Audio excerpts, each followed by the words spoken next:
And next up at UFC Fight Night, Oliveira taking on Bautista. We've got Jakub Wiklacz taking on Muin Gafurov. Carlos, who you got in this one?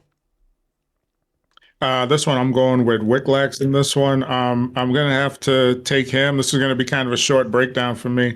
Hopefully, he doesn't try to stand too long with Gafurov. Gafurov throws for the, he swings for the fences every time he throws something, and against someone who's, as we saw, he's not the greatest when it comes to standing up. He does just enough to get in close, but if he tries to stand a little bit before he gets inside or too long, I think Gafurov's going to land something hard. So I think if Wiklacz can use that height reach advantage, time a couple of jabs or a couple of kicks, something to make Gafurov react, that's when he will shoot in for that takedown and try to exploit the Gafurov lack of grappling.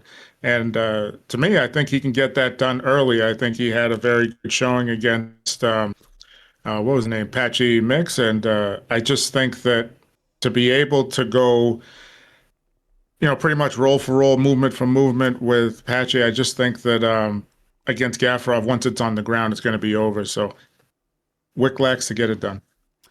Yeah, two for Jakub here.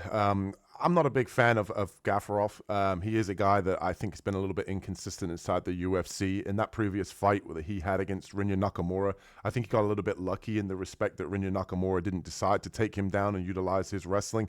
Olympic level wrestler decides to stand and bang. Not a fan. Obviously, a scream at the TV moment for me, for sure. But Muin Gafurov, as Carlos mentioned, does swing for the bleachers, doesn't throw a ton of kicks, heavy forward pressure, but loves to throw the hands, loves to trade in the pocket. But we saw in that Said Nurmagomedov fight, if he shoots a sloppy takedown, he will get guillotined. He will be a little bit out of his depth on the ground.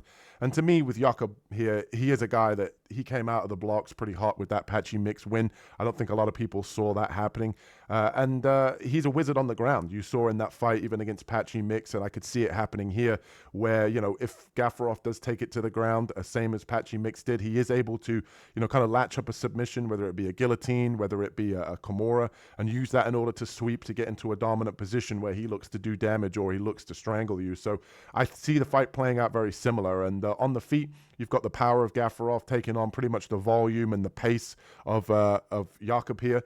So I think evenly matched on the feet. I do think obviously Jakub's kind of height and reach is going to play him a factor, kind of poking and prodding with that teep that he has up the middle. And I just see this fight at some point it's going to hit the mat, and I think Jakub's going to be able to strangle Gafurov. I think, Gafurov's either going to get frustrated getting poked and prodded from range, shoot him for a takedown and ultimately get submitted, or Jakub's going to be able to eventually get this fight to the ground and ultimately find a strangle here. I think it's probably going to be a submission for sure. If not, ground and pound, soften him up and go for the choke. But either way, going with the Polish man to get it done.